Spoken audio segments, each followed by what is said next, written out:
Good day, everybody. How you guys doing? I hope you guys are doing very, very great. Well, today I want to do an interesting topic on what I title "How to Sustain at the Top" with keynotes, devices on how to move in life, ministry, and business.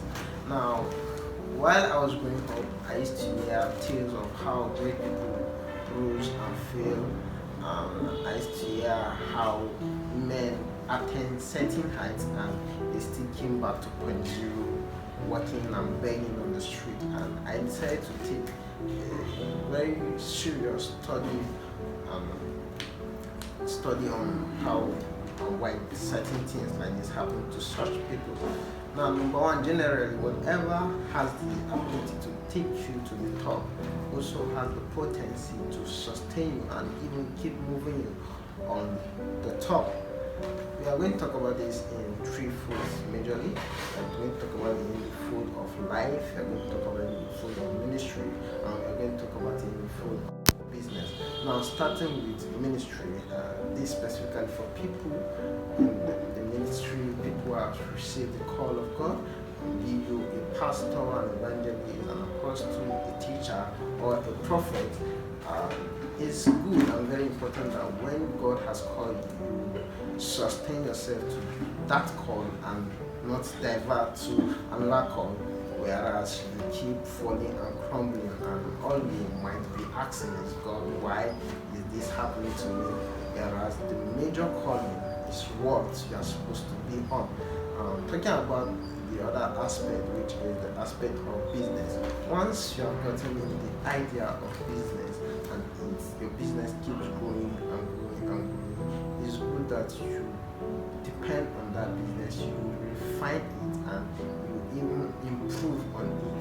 Let's take a good example with a great businessman called Mark Zuckerberg.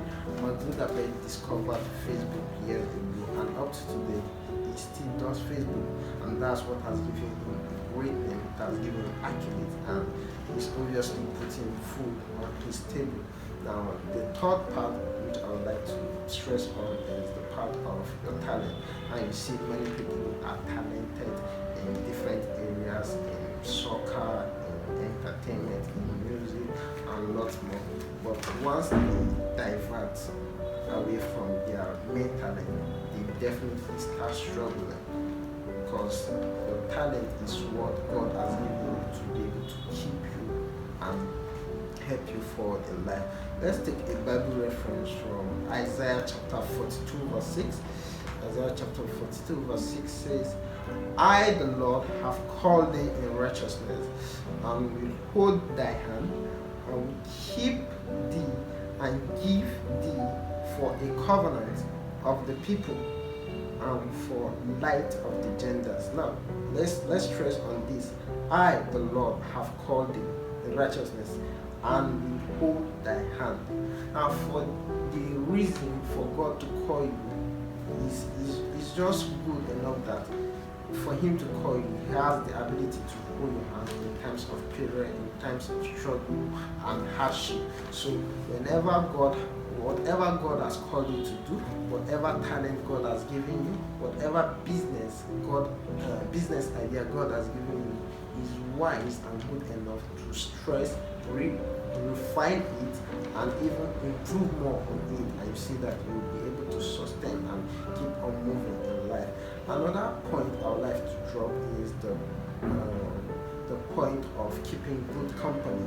Yeah, the point of keeping good company. Now there's a phrase that is normally said around that: tell me your friend and I'll tell you we are. Of course, in Proverbs chapter 27 verse 17 it says, iron sharpeneth iron, so as a man sharpeneth the countenance of a friend. Now, once you start making it in life and once you start attaining great height, there are some people automatically that will not be able to follow you up, not for any reason such as malice or fight, but because it's the principle of life.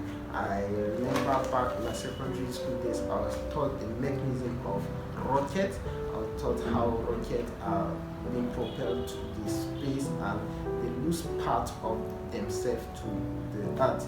They lose part of themselves to seas and desert because they need the ability to be light and prepare hard to achieve or attain certain height. So in this life, literally, whenever you want to go forward in life, it's not everybody that will have to go along with you. Some people have to just keep it on the low because your thinking and mentality has to be wider and bigger.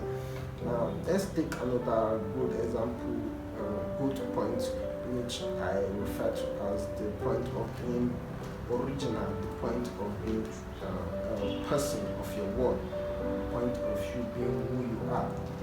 Now, once you are a person of your word, once you are a person that your yes is yes, you discover that no matter what comes in the future, no matter the kind of hardship that comes, you will be able to strive and succeed, and at the same time you'll be able to gain trust from many people.